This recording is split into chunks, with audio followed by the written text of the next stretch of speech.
I'll tell you a story. I was 28 years old. I'm at Pebble Beach. We're golfing. And I took my mentor at the time, a pastor of mine at that time, with me on this trip because I wanted to know whether I should stay in this company or leave and start my own company. Most people had no clue why I took him there.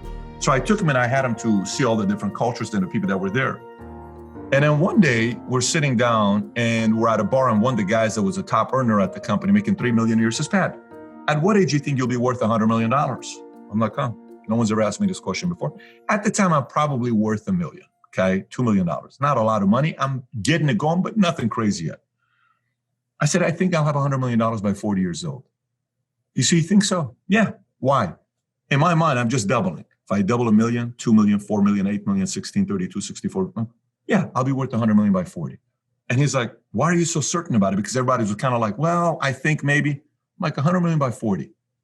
By 40, I'm worth $120 million. I'm 41 right now, and our company in the last 5 months had the biggest profitable months, all this other stuff, right? So one, I had the goal. Then it was sequencing. I brought a mentor to see, do I stay here or do I go and leave my own, start my own company? On the flight back, he says, don't leave yet, stay another year, and kind of says, because this could still work out.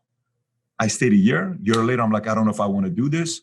John Wooden dies. I go to the hospital that John Wooden dies. I meet him. We have a deeper conversation. 6 months later, I start my own company.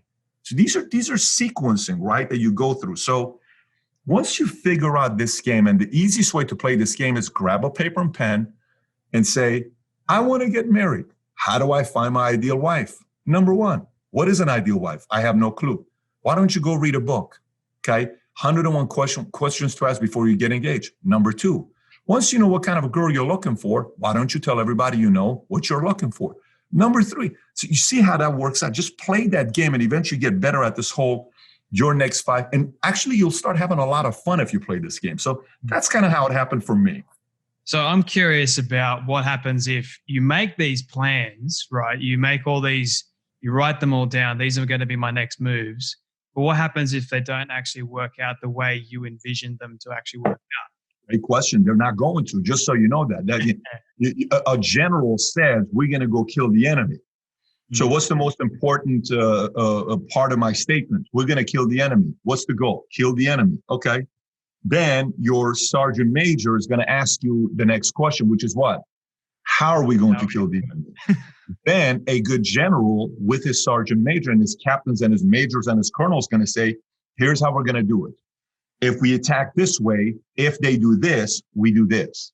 If we attack this way, if we do this, they do this. If we attack this way, they do this, we do this.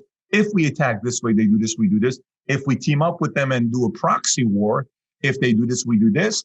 And we have to be ready for it. So why don't we send 20,000 of our soldiers this way, 8,000 this way, 7,000 this way, 3,000 this way, put 18 snipers at that unit this way. So if they attack, so the thought becomes being ready to pivot and call audibles and adjustments. It's never going to be number one, number two. No, because you don't know the reaction of what other people are going to do. You don't know what's going to happen to the climate. You don't know what's going to happen to a pandemic. You don't know what kind of a crisis is going to come up, a 9/11, a war, a market crisis, a new election, a Republican president, a Democrat. You don't know that stuff. But a part of a GrandMaster is, as you're making your moves, you also know the right audibles to make when there's surprises. That's also a part of the strategy.